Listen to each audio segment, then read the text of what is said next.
right, this mini lecture is going to introduce you to the idea of what we call momentum. Now, we use that word all over the place. We talk about the Blue Devils football team has a lot of momentum, or look at those women basketball players. They're doing great this season. They have a real lot of momentum. Why do we choose that word? Why do we use momentum to describe a sports team's continual progress forward, continual motion, continually positive winning streak? Well, momentum in physics is related to an object's motion. The momentum of an object is what we call the motion inertia. So it's really the inertia of motion. So how does inertia relate here? One idea of thinking about inertia, remember, is the resistance to changes in motion. Inertia, as a reminder, is the resistance to a change in motion. So all momentum really is an object's resisting change in motion when it's already moving. So there is a resistance to an object changing how it moves. Once it's moving, it's hard to change how it's moving. So what might momentum be related to? Let's imagine that you are standing on a road and there are two vehicles coming at you. One is moving 5 meters per second and one is moving 35 meters per second.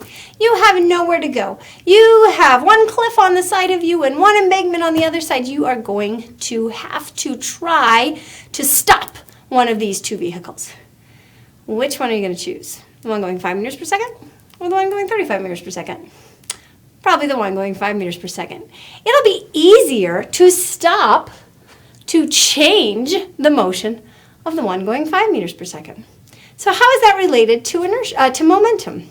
Well, if momentum is the resistance to change in motion, and the one going 5 meters per second is less resistive, then it must have less momentum. So one thing that momentum is going to be related to,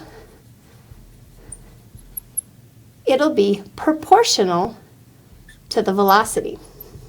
The faster an object goes, the more difficult it becomes to change that momentum. So momentum is proportional to an object's velocity. All right, what else? Well, let's say I have two cars going 5 meters per second. So both go in the same velocity. But now in this case, I have this tiny little Chevy Cruze or a Mack truck.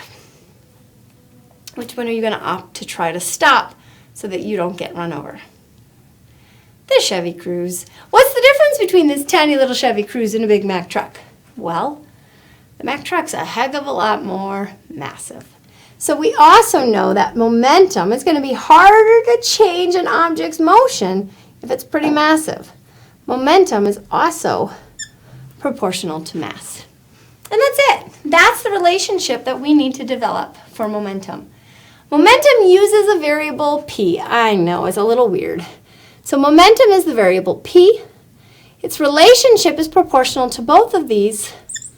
So it's the mass times the velocity. That's it. That's our relationship for momentum. And it is a lowercase p. Now, let's keep in mind a couple of things, however. I said velocity, not speed. What does that instantly trigger in you? Well, it should trigger the vector, the direction. The direction is important.